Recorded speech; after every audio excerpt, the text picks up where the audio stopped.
Hola YouTube, this is Khi Turner. Today I'm bringing you a controller comparison video between Stadia, PlayStation, and Xbox. Check it out. To start, let's go with the newcomer, which is Stadia.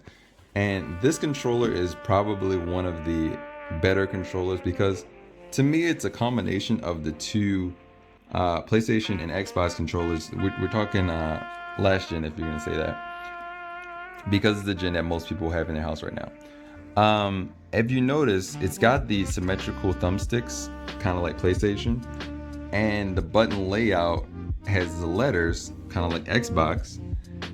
And the button layout is kind of has this 4-button layout, so you can see like 4 face buttons. The PlayStation has 2 and then a touch bar, so it's 3, and then including the thing, it's a 4th button. Xbox is the same, it has 2 buttons here, and then the Xbox button is an additional button. So this adds 1 additional button on top of that, which is the Google Home button. Pretty cool that you can like access Google Assistant whenever you want to and have screenshots whenever you want to without having to go into menus like the PlayStation and Xbox. There's also a home button here, so you can get back to the home of your thing. And these are probably one of the most underrated features. I'm trying to get the clear shot. There we go. If you notice how long and how unique shape the trigger is, it feels very comfortable to the finger to like press this. Like it's a very comfortable, clicky, tactile button. RB feels exactly like RB on the Xbox, nice and clicky, a little responsive. But this trigger right here is so cool. Like it's kind of got like this duck bill formation. It's like really, really intact. Then you got a small mic port in the back, as you can see right there. Boom. And you've been working with USB Type-C. For a controller, this is definitely more cutting edge, more into futuristic gaming. They know that the future is Type-C, so they're going with that. And it's really cool that you can have that. Mic ports in there as well, so it's also mics and the controller can hear you, so you can use Google Assistant without any external features. Very well-rounded controller. Like overall, the sticks feel great. D-pad is very functional. Like it's a solid controller. It's like a controller you would build if you're Google. You're a tech company. You've seen research. You're like, this is a very comfortable controller. Like look, this portion right here is one of the most important portions of a controller.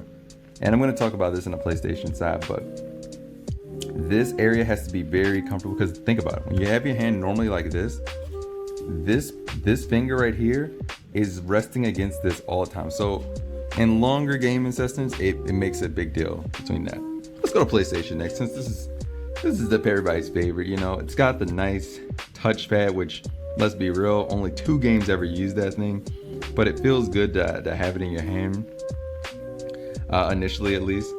The symmetrical thumbsticks, just like the Stadia, really interesting design choice that they went with. You got your speaker port in here for if a game says something to you, or you can breathe into the mic. I think D-pad, gonna be honest, I think it's okay, but the fact that it's separated, it actually hinders you in certain situations. Like if you're fighting games and you like precision, like off the rip. But I mean that's a whole nother thing. This is talking about like frame perfect stuff, like professional thing. You're not gonna use a PlayStation for that. The face buttons feel amazing. That's probably one of the highlight portions of PlayStation in general. Like they have nice buttons, have very good tactile function and feedback when you press them, and it's really good in that sense. And even if you notice that like the overall triggers are very nice and positioned. You got your LB, RB, they're nice and good. R1, L1. It uses micro Type-C. It's got this cool thing where the back of the thing, like whenever you're player 1, it's blue, player 2 is red, yellow, green for the other players. I think that the light bar in this controller is probably one of the coolest like hidden features that you can just have get connected. And then you got your cool serial number.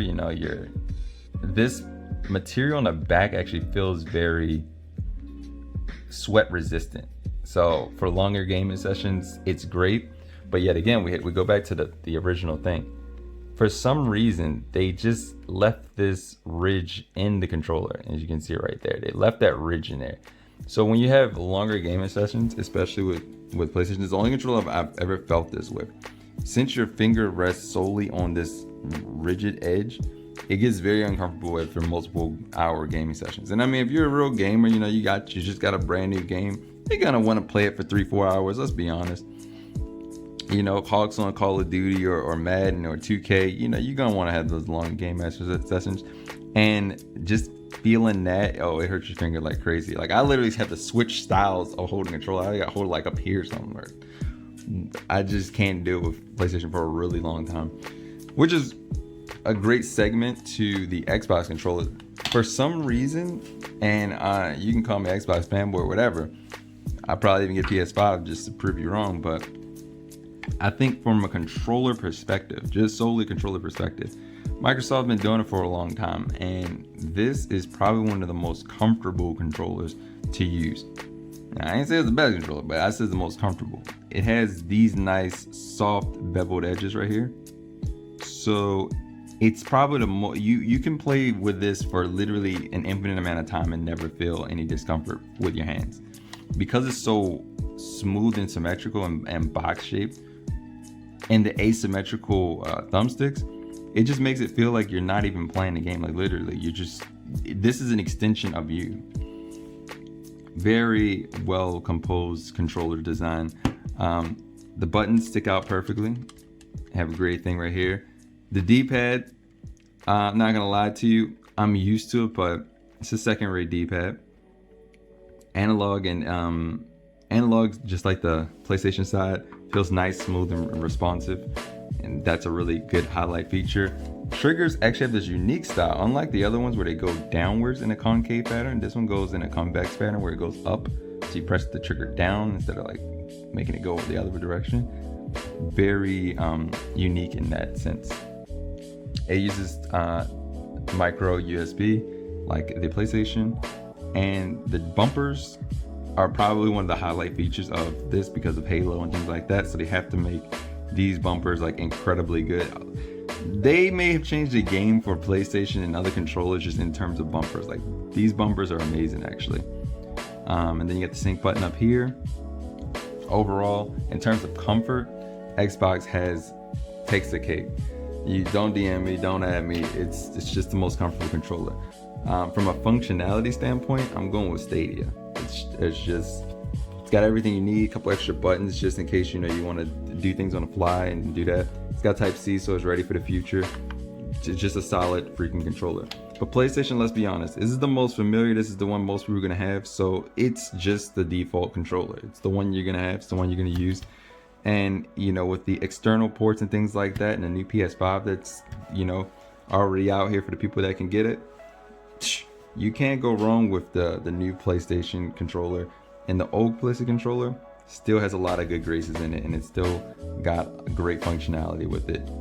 So this is my review, showing you a nice controller comparison of the three controllers. If you got a different opinion, leave it in the comment section below. But let's get this video to 10,000 likes. Remember to subscribe to the channel, and as always, have yourself an awesome day.